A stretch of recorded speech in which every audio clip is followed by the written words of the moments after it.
There's a couple of YouTube channels that I like to follow.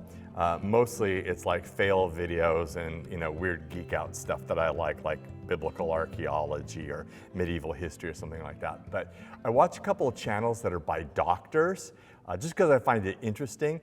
And one in particular goes through and reacts to like TikTok videos. Basically horrific medical advice that is on TikTok videos.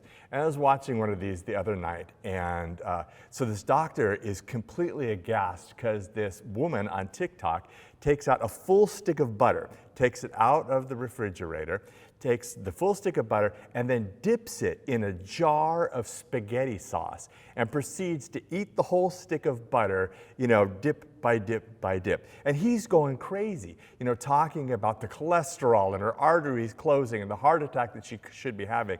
And she's just talking about how this is dope.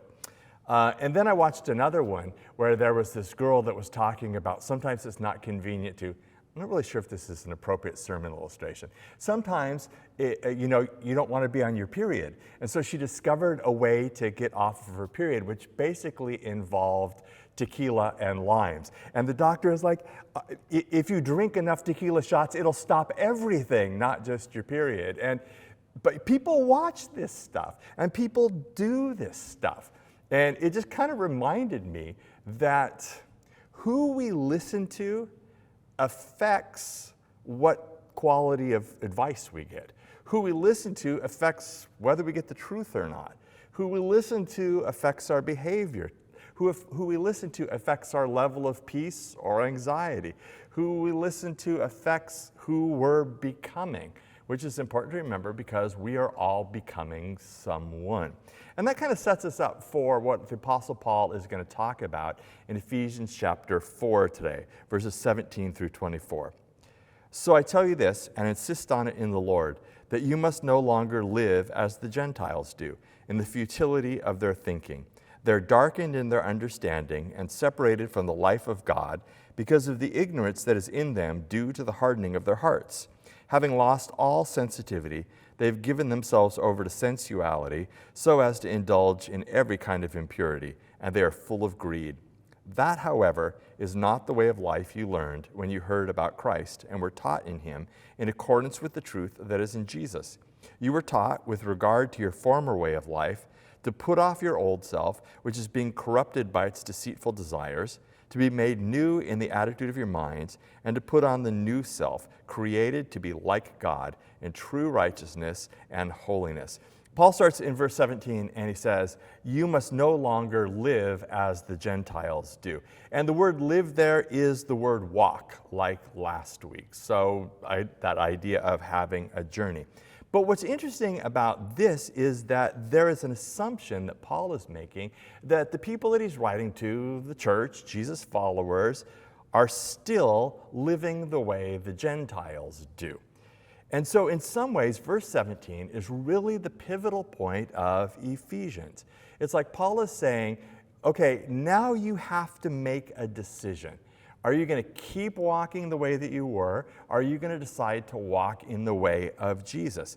And the rest of the letter is just going to take care of the details, the impact of that decision. And so Paul's saying, you got to quit walking the way that the Gentiles do. They're on a journey, you're going somewhere, so stop going where the Gentiles are going because it's not going to take you to a healthy place.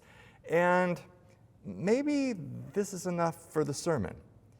There's never been a time in my life where I believe it's been more critical that Jesus followers get very serious about following Jesus.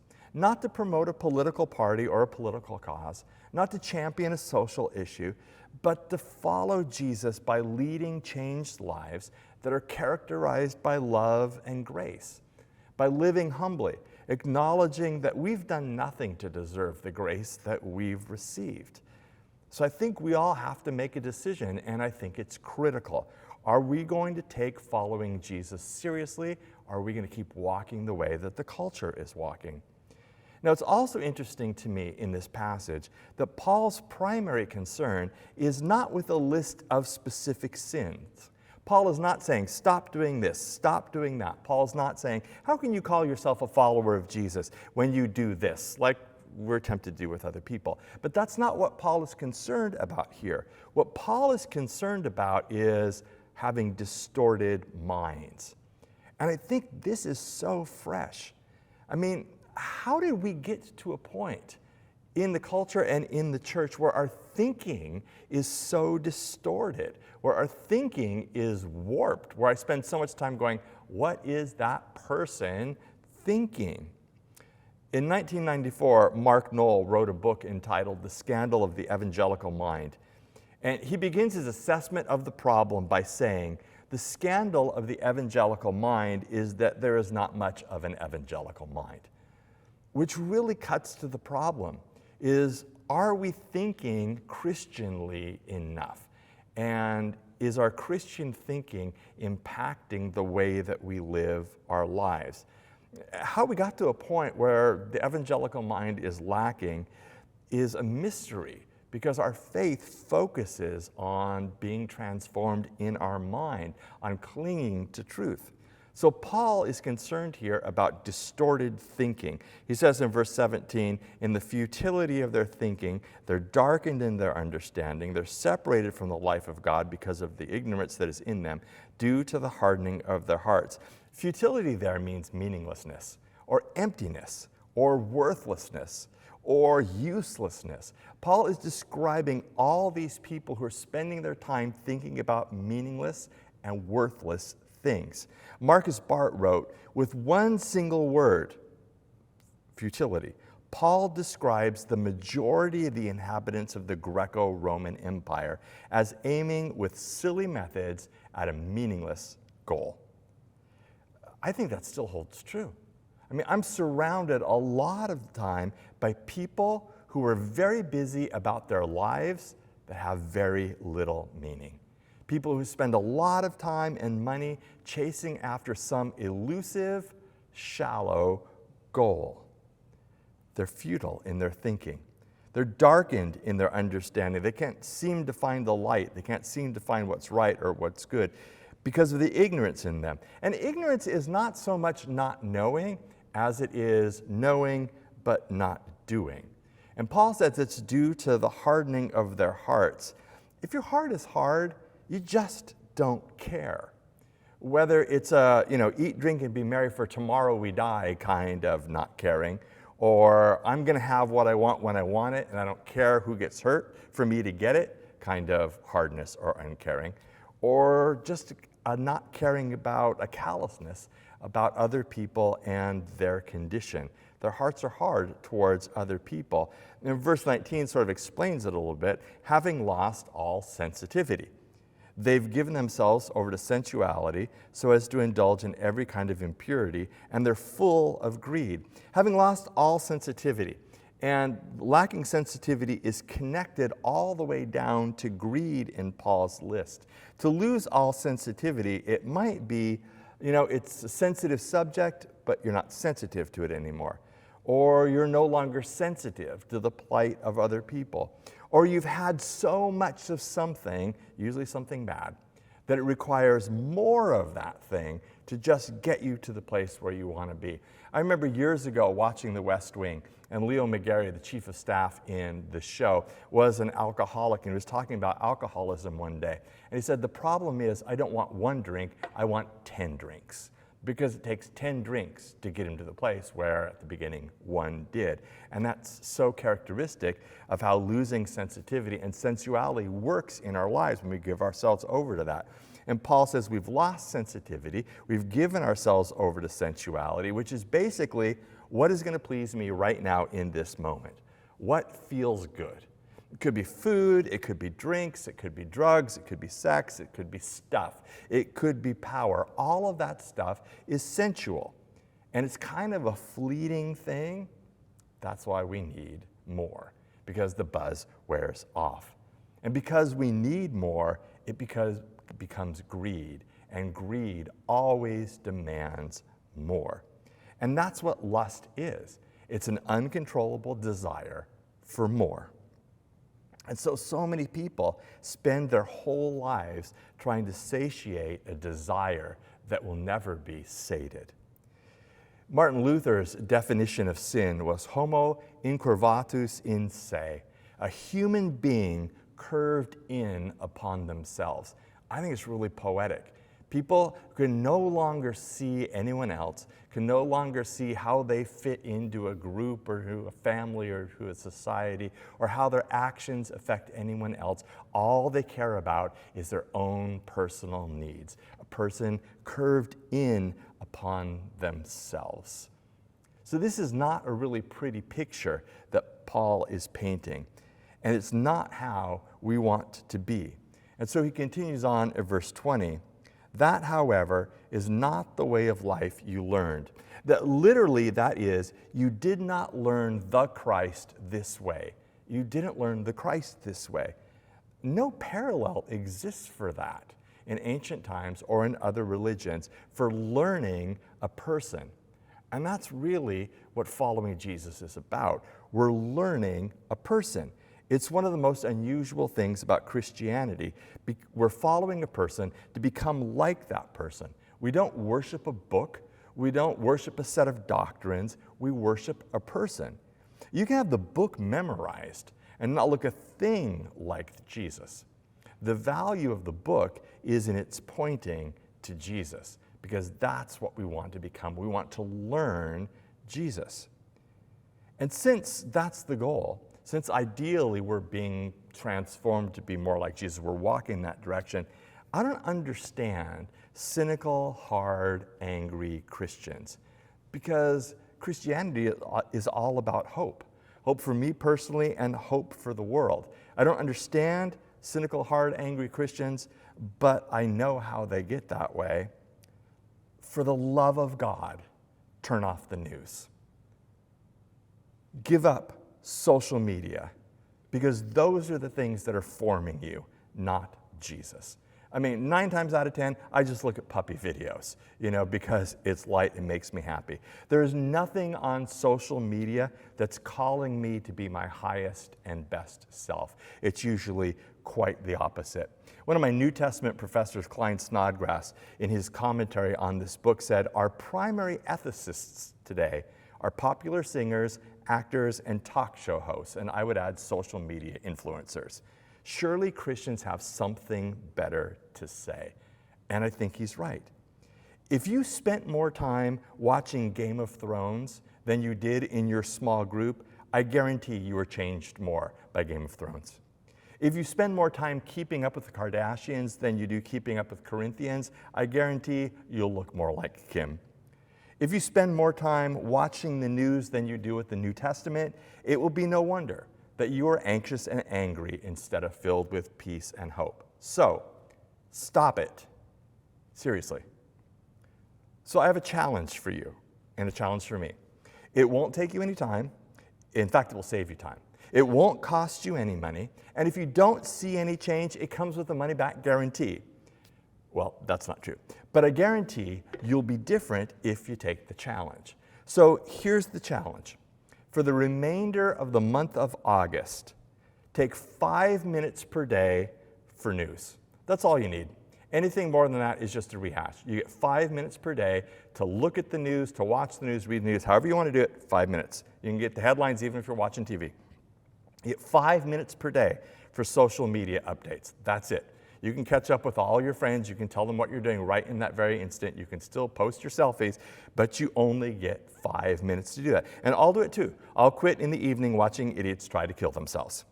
And then take 5 minutes per day to read the Gospel of Matthew. 5 minutes for news, 5 minutes for social media, 5 minutes for the Gospel of Matthew.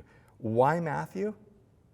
Because at the very end of the Gospel of Matthew, Jesus says, teach people everything I have commanded you. The Gospel of Matthew is filled with the teachings of Jesus. You want to know what to think about fill in the blank? Start with reading the Gospel of Matthew, and odds are you'll be able to fill that in. Because if the problem is a distorted mind, the solution is the renewing of your mind. Last week we talked about how one of the marks of immaturity is not knowing where to find truth. Well, Jesus says, I am the way, the truth, and the life. Jesus says you'll know the truth and the truth will set you free. The truth will not enslave you. And that's what a lot of the truth that gets kicked around today does. It ultimately enslaves you. You used to believe that getting drunk would solve all your problems or would make life more bearable or at least make sure you were having a good time. But you found out that it doesn't do any of those things. So now you need to pursue the higher power that will truly give you what alcohol did not. Maybe you have a distorted view of your body, that you have to look a certain way, you have to weigh a certain amount, you have to be a certain height, you have to have a certain look about you. And you've discovered that you can never have those things. And you need to hear the truth that you don't need to, that your body's fine the way it is. Or maybe you have this distorted view of what success looks like, that you have to have these things, you have to have achieved these things by this age of life, you have to have this direction, otherwise you've failed. But those are all untruths. Those are things that we need to put off and not live in anymore. Because a key component of following Jesus is the belief that things can be different, that it doesn't always have to be the same. You don't have to be treated that way. You don't have to be in an abusive relationship. You don't have to live the rest of your life with the baggage that was given to you as a child. Part of what we get with Jesus is an imagination, is a hope that something can be different. So how do we start down that road? Well, Paul says in verse 22, put off your old self, which is being corrupted by its deceitful desires, to be made new in the attitude of your minds, and to put on the new self, created to be like God in true righteousness and holiness. So put off your old self. Identify those things that belong to your old pre-Jesus life. These websites, they're not going to bring me closer to Jesus. They're not going to help me love people. They're not going to be good for my key relationships. This way of thinking, I'm not a victim anymore. I deserve better than that.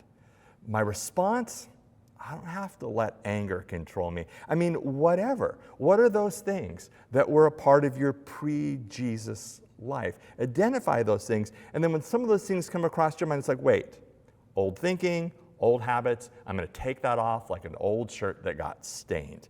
We have to consciously put those things off. And that leads to be made new in your minds.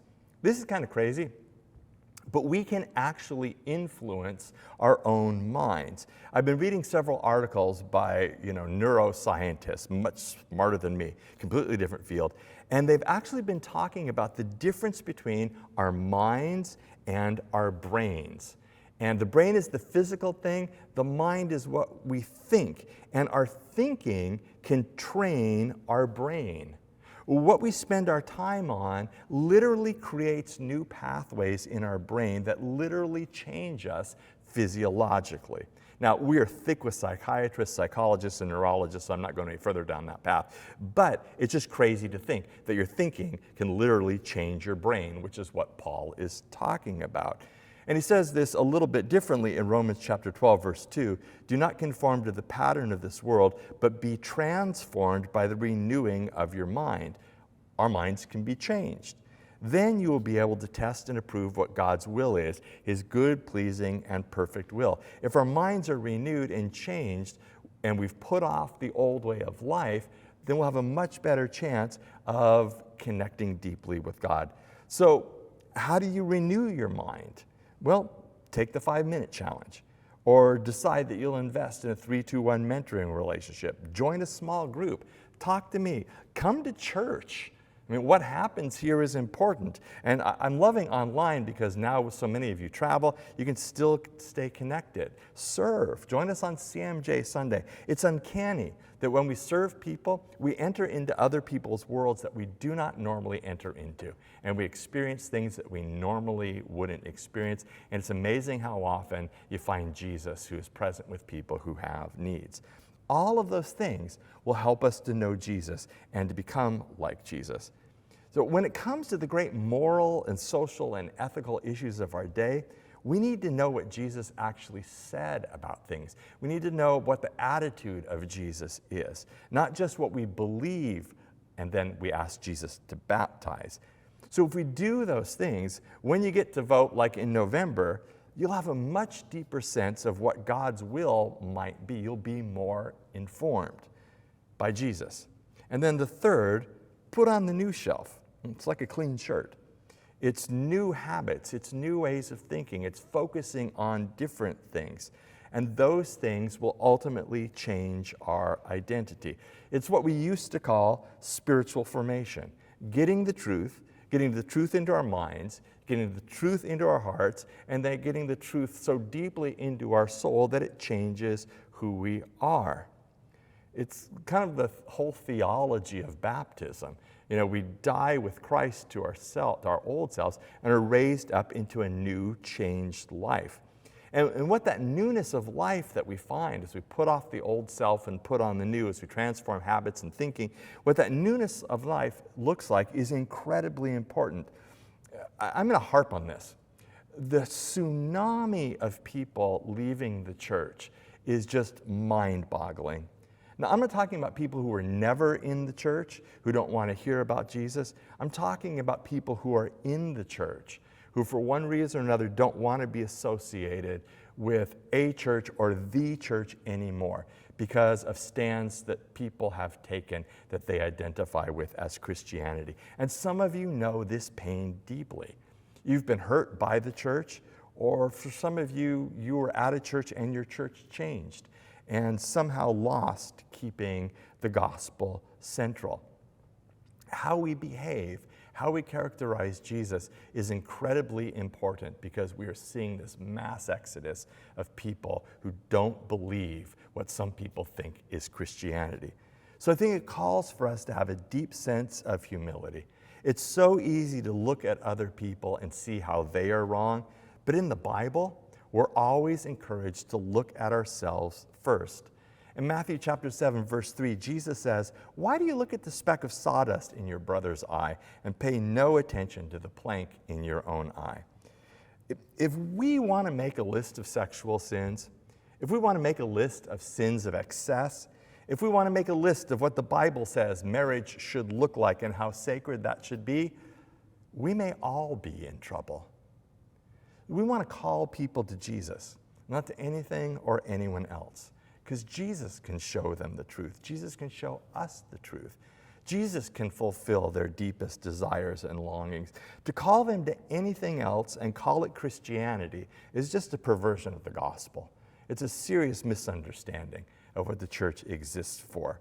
A couple of days I was talking to a friend of mine who is Jewish, but nothing more than a secular Jew. And I haven't talked to him in a long time.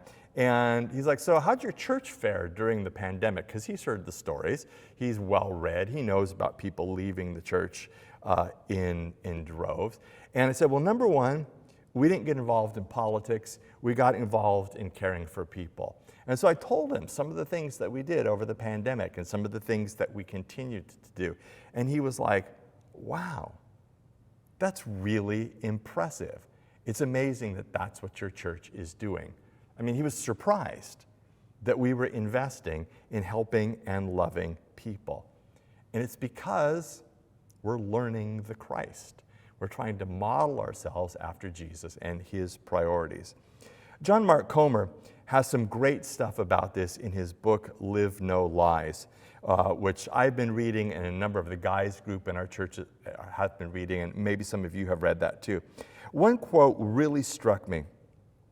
It's talking about something else. He says, "This is why bad therapy is so incredibly toxic and dangerous.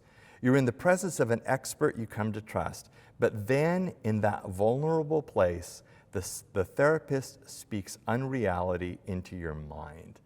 So we might not be in bad therapy, but I think we're all in a vulnerable place just because of what we have been through over the past 2, 4, or 6 years. We're in this vulnerable place, and unreality gets spoken to us. Untruth gets spoken to us. Alternate facts get spoken to us. It's so much of what we see and hear on social media. It is not good for you to take a stick of butter and eat it with spaghetti sauce on it. But we can't live in unreality. We can't live in an alternate universe. We can't keep living like the culture if we want to be different, if we want to know peace, if we want to know the Messiah. So let me ask you 3 questions. What is an area of your life that you'd like to experience change in? Number 2, what's one thing from your old life that you need to put off? And number 3, what source of information is most impacting your thinking and your attitude?